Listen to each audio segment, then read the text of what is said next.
जय श्री राधा रानी सरकार की, जय श्री कृष्ण भगवान की, जय श्री शिव पार्वती भगवान जी की, जय श्रावण मास की। मंदिर श्री बंसी वाले महात्मा यूट्यूब चैनल की ओर से आप सभी का हार्दिक स्वागत है।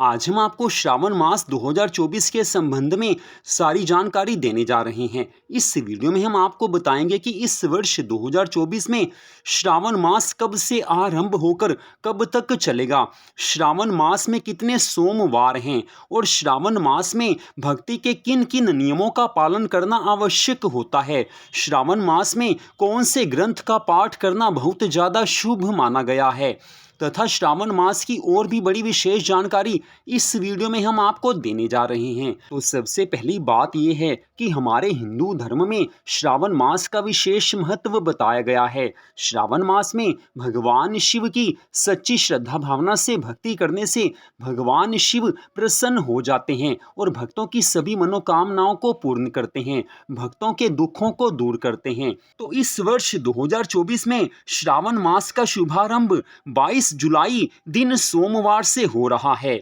जी हाँ, भगवान शिव का जो वार होता है वो सोमवार है और बड़ा शुभ संयोग है कि इस वर्ष सोमवार के दिन से ही श्रावण मास का शुभारंभ हो रहा है। श्रावण मास 22 जुलाई दिन सोमवार से आरंभ होकर 19 अगस्त दिन सोमवार तक चलेगा। इस वर्ष 2024 में श्रावण मास में 5 सोमवार आ रहे हैं। जिन भक्तों ने श्रावण मास में सोमवार के व्रत रखने हैं उन्हें 5 सोमवार व्रत रखने होंगे।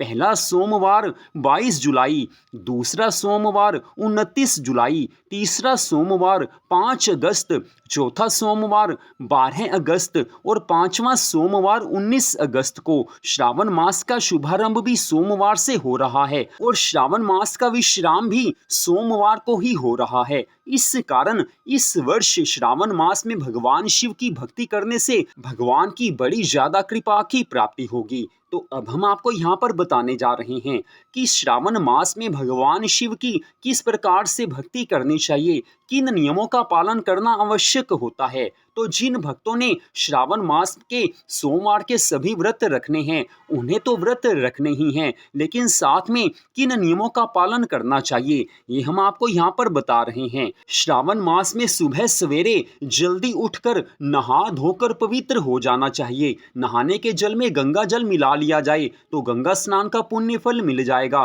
गंगा जल नहीं है तो नहाते समय हर हर गंगे, हर हर गंगे, इस तरह से गंगा मैया के नामों का उच्चारण कीजिए। गंगा माँ भगवान शिव की जटाओं से प्रकट हुई हैं, इस कारण गंगा मैया के नामों का उच्चारण स्नान करते समय करने से भगवान शिव की बड़ी ज्यादा कृपा मिलेगी। नहा धोकर साफ सुथरे वस्त्र पहन लीजिए। इसके बाद भगवान शिव के मंदिर में जाकर भगवान शिव का अभिषेक जल या गंगा जल से किया जाता है।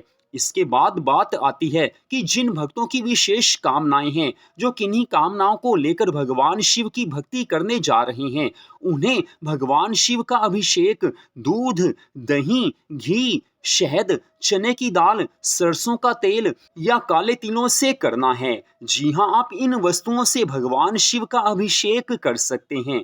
इस तरह से कोई भी मनोकामना हो तो वो पूर्ण हो जाती है। अगली बात, भगवान शिव की जो पूजा आपने करनी है उस समय आपने ओम नमः शिवाय मंत्र का जाप अवश्य करना है और भगवान शिव की पूजा में सफेद फूल, चंदन, अक्षत अर्थात चावल, पंचामृत, सुपारी, फल, गंगा जल या साफ जल का प्रयोग किया जाता है। दूध का प्रयोग भी किया जाता है। भगवान शिव की पूजा आराधना आपने इन वस्तुओं से करनी है। मान लीजिए कोई वस्तु आपके पास नहीं है, किसी कारणवश कोई वस्तु आपको नहीं मिल सकी, तो भी आप भगवान की पूजा अवश्य कीजिए, क्योंकि विशेष बात यही होती है कि मन में भगवान के लिए प्यार होना चाहिए, मन में श्रद्धा भावना होनी चाहिए। वस्तु और सामग्री का इतना महत्व नहीं होता। यही बात भगवान शिव के अभिषेक में है। मान लीजिए आप गंगा जल से भगवान शिव का अभिषेक नहीं कर सकते, आप दूध या अन्य किसी सामग्री से भगवान शिव का अभिषेक किसी कारण नहीं कर सकते, तो आप साफ जल से भी अगर भगवान शिव का अभिषेक करते हैं, आप शिवलिंग पर अपनी सच्ची श्रद्धा भावना से कुछ भी अर्पित करते हैं, तो भगवान शिव की पूरी कृपा आपको मिलेगी ही मिलेगी। क्योंकि भगवान शिव तो सरल हैं, भोले भाले हैं। अपने भक्तों की शुद्ध भावनाओं से, अपने भक्तों की सच्ची भक्ति करने से ही वो प्रसन्न हो जाते हैं। तो जो कुछ वस्तु हो उसे भगवान के समर्पण करके मन में पूरी श्रद्धा भावना से भगवान की पूजा आराधना आपने करनी है। भगवान शिव की पूरी कृपा मिलेगी। अगली बात, भगवान शिव के मंदिर में श्रावण मास में प्रतिदिन अवश्य जाना चाहिए। लेकिन मान लीजिए आप किसी दिन आप भगवान शिव के मंदिर में नहीं भी जा सके, या कुछ दिन किसी कारणवश आप भगवान शिव के मंदिर में नहीं भी जा सके, या कुछ लोगों की ऐसी मजबूरी होती है कि वो श्रावण मास में बड़े कम दिन ही भगवान शिव के मंदिर में जा सकते हैं, तो भी भगवान शिव की आपको पूरी कृपा मिलेगी। अपने घर के मंदिर में आप भगवान शिव की पूजा आराधना कीजिए। घर में भी भगवान शिव की पूजा आराधना करने से भगवान प्रसन्न हो जाते हैं, भगवान की पूरी कृपा मिलती है। श्रावण मास में विशेष रूप से भगवान की भक्ति करना बहुत ज्यादा शुभ माना जाता है, और श्रावण मास में आपने श्री शिव महापुराण की कथा पढ़नी है, या श्री शिव महापुराण की कथा आपने सुननी है। और श्रावण मास महात्म्य की कथाओं को प्रतिदिन आपने श्रावण मास में सुनना है या पाठ करना है। वैसे आपकी जानकारी के लिए हम बता दें कि हमारे चैनल पर भी प्रतिदिन आपको श्रावण मास महात्म्य और श्री शिव महापुराण की कथाओं को सुनने का अवसर मिलेगा। आप हमारे चैनल पर भी इन कथाओं को सुन सकते हैं। तो आपने भगवान की इन कथाओं को पढ़ना है या सुनना है। इसके अतिरिक्त आप श्री शिव चालीसा का पाठ कर सकते हैं।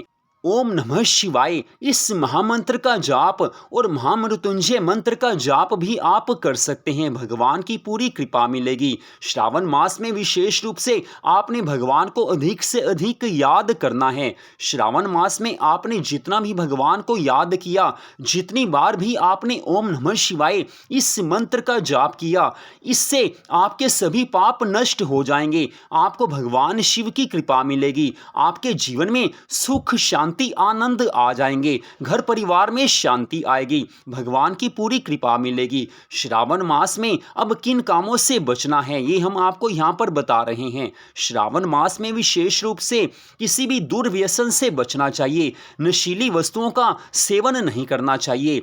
वैसे तो कभी भी बुरी वस्तुओं का सेवन नहीं करना चाहिए। बुरे कामों से सदा ही दूर रहना चाहिए। लेकिन श्रावण मास में विशेष रूप से बुरी वस्तुओं का सेवन मत कीजिए। बुरे कामों से दूर रहिए। कभी भी भोग विलास में मत पड़िए, क्योंकि श्रावण मास में भगवान की भक्ति करनी है, भगवान को प्रसन्न करना है। श्रावण मास में जो लोग नशीली वस्तुओं का सेवन करते हैं, मांस मदिरा का सेवन करते हैं, वो कभी भी भगवान की कृपा को प्राप्त नहीं कर सकते। वो पाप कर्म कर रहे हैं। इस कारण उन्हें आगे जीवन में दुख प्राप्त होते हैं। इसी कारण ऐसी बुरी वस्तुओं से दूर रहना चाहिए। श्रावण मास में भोग विलास से दूर रहना चाहिए। पति पत्नी हो या पर स्त्री या पर पुरुष हो, किसी से भी भोग विलास नहीं होना चाहिए, क्योंकि श्रावण मास में भक्ति करनी है। इस बात को याद अवश्य रखना चाहिए। श्रावण मास में विशेष रूप से बुरी आदतों से, बुरे लोगों से, बुरे विचारों से दूर रहना चाहिए, क्योंकि बुराई से आप जितना दूर रहेंगे उतना ही आप भगवान शिव के समीप जा पाएंगे। तो श्रावण मास में इन सब नियमों का पालन अगर आप करेंगे तो आप पर भगवान शिव अवश्य ही प्रसन्न हो जाएंगे। माँ पार्वती आप पर अवश्य ही प्रसन्न हो जाएंगी। और जब भगवान शिव और माता पार्वती प्रसन्न हो जाते हैं तो अपने भक्तों को सभी तरह के सुख, संपत्ति, आनंद प्रदान करते हैं। जीवन में धन की कमी हो तो भगवान दूर कर देते हैं। अगर संतान नहीं हो रही हो तो भगवान शिव और माता पार्वती जी की कृपा से संतान की प्राप्ति होती है। दुख दूर नहीं हो रहे हो तो श्रावण मास में भगवान की भक्ति करने से सभी दुख दूर हो जाते हैं, सभी पाप कर्म नष्ट हो जाते हैं। कोई भी मनोकामना हो भगवान शिव उससे पूर्ण करते हैं। तो श्रावण मास में इन सब नियमों का आप पालन करेंगे तो अवश्य ही आपको भगवान की कृपा मिलेगी। तो मंदिर श्री बंसी वाले महात्मा यूट्यूब चैनल पर आपको श्रावण मास महत्म और साथ में श्री शिव महापुराण की कथाएं भी प्रतिदिन सुनने को मिला करेंगी। उन्हें भी आप अवश्य सुना कीजिए। और श्रावण मास में बाकी जो विशेष जानकारी वाली वीडियो होती हैं वो भी हमारे चैनल पर आएंगी, वो सभी वीडियो भी आप जरूर देखिए। तो आज की इस विशेष वीडियो को देखने के लिए आप सबका दिल से धन्यवाद। भगवान श्री राधा कृष्ण जी की, भगवान श्री गौरी शंकर जी की श्रावण मास की अनंत कृपा सदा आप सब पर, आपके परिवार पर बनी रहे, इसी मंगल कामना के साथ जय श्री राधा रानी सरकार की, जय श्री कृष्ण भगवान की, जय श्री शिव पार्वती भगवान जी की, जय श्रावण मास की। ओम नमः शिवाय। जय जय श्री राधे, जय जय श्री राधे, जय जय श्री राधे श्याम।